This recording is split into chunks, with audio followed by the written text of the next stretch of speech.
Iran की दरखास्त पर सलामती काउंसिल का हंगामी इजलास। पाकिस्तानी मुस्तकिल मंदूब आसिम इफ्तिखार की ईरानी तंसीबात पर हमले की मजम्मत। ईरान के साथ भरपूर इजहार यकजहती, ईरान के हक के दिफा की भरपूर हिमायत। कहा, गुज़श्ता इजलास में काउंसिल अरकान ने कशीदगी से आगाह किया था, अमन की अपीलों को नजरअंदाज किया गया। पाकिस्तान ने UN चार्टर के मुताबिक असूली मौक़िफ़ अपनाया। मशरिक़ वुस्ता मजीद अदम इस्तेहकाम का मुतहम्मिल नहीं हो सकता। मजीद कशीदगी के असरात खित्ते के बाहर भी असरअंदाज होंगे। पाकिस्तान का फौरी और गैर मशरूत जंगबंदी का मुतालबा।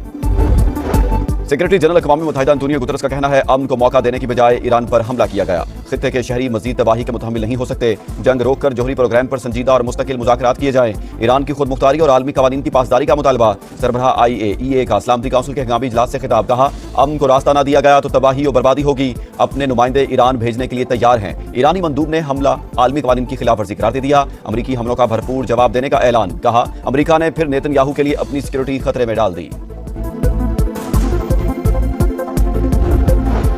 ईरान पर हमला करके अपने इत्तेहादी इसराइल की मदद की। सलामती काउंसिल के हंगामी इजलास में अमरीकी मंदूब का खिताब। कहा, हमलों का मकसद ईरान की एटमी सलाहियतों और मशरिक़ वुस्ता में अदम इस्तेहकाम की जड़ को रोकना था। चीन की ईरान पर अमरीकी हमले की मजम्मत। ईरान के पुरअमन जोहरी प्रोग्राम पर हमला आलमी कवानीन की खिलाफ वर्जी करार। रूसी मंदूब का भी ईरान पर अमरीका के गैर जिम्मेदाराना हमले की मजम्मत। बरतानवी मंदूब ने कहा, ईरान का जोहरी प्रोग्राम आलमी अमन के लिए खतरा है। ईरान कशीदगी बढ़ाने के मजीद इक़दामात से गुरेज करे। फ्रांसीसी मंदूब का मौक़िफ़।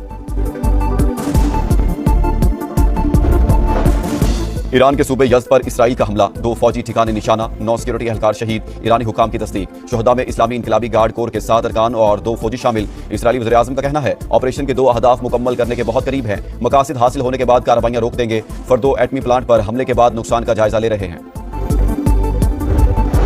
रजीम चेंज की इस्तिलाह को सियासी तौर पर दुरुस्त नहीं समझा जाता। ईरानी हुकूमत अगर ईरान को अजीम बनाने में नाकाम है तो फिर निजाम की तब्दीली क्यों ना हो। अमरीकी सदर का एक्स पर पैगाम। कहा, हमारे हमले ईरान में बहुत दुरुस्त और हदफ पर थे। ईरान में जोहरी तंसीबात को पहुंचने वाला नुकसान इंतहाई शदीद बताया जा रहा है। हमारी फौज ने शानदार महारत का मुजाहरा किया।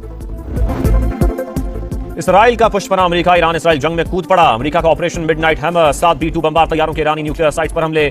फर्दो, नतन्ज और इस्फहान पर बंकर बस्टर बम बरसा दिए। फर्दो पर 30 टन धमाका खेज मवाद गिराया गया। जौहरी मकामात पर 30 टोमाहॉक मिसाइलों का भी इस्तेमाल। ईरानी हुकाम ने फर्दो समेत 3 एटमी तंसीबात पर हमले की तस्दीक कर दी। अमेरिका को किस तरह जवाब दिया जाए, हिकमत अमली तय करने के लिए ईरानी कौमी सलामती कमीशन का हंगामी इजलास तलब।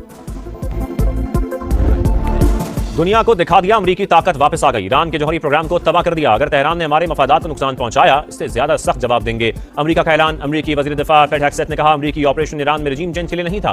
ट्रंप ने कई बार कहा, ईरान एटमी हथियार हासिल नहीं कर सकता। दुनिया को अमरीकी सदर की बात सुनना होगी। इसराइल को तमाम इत्तेहादियों की हिमायत हासिल है। तनाज़े का हल मुज़ाकरात के जरिए ही मुमकिन है। ईरान को यह बात समझनी चाहिए। पेंटागन हुकाम के मुताबिक खुफिया ऑपरेशन मिडनाइट हैमर अमरीकी तारीख में B-2 का सबसे बड़ा हमला है। अमरीकी joint chiefs of staff general Dan Caine ने कहा, अहदाफ पर 2 दर्जन से ज्यादा टोमाहॉक मिसाइल भी दागे गए। ईरान हमारे तैयारों से बेखबर रहा, किसी किस्म की मज़ामत नहीं हुई।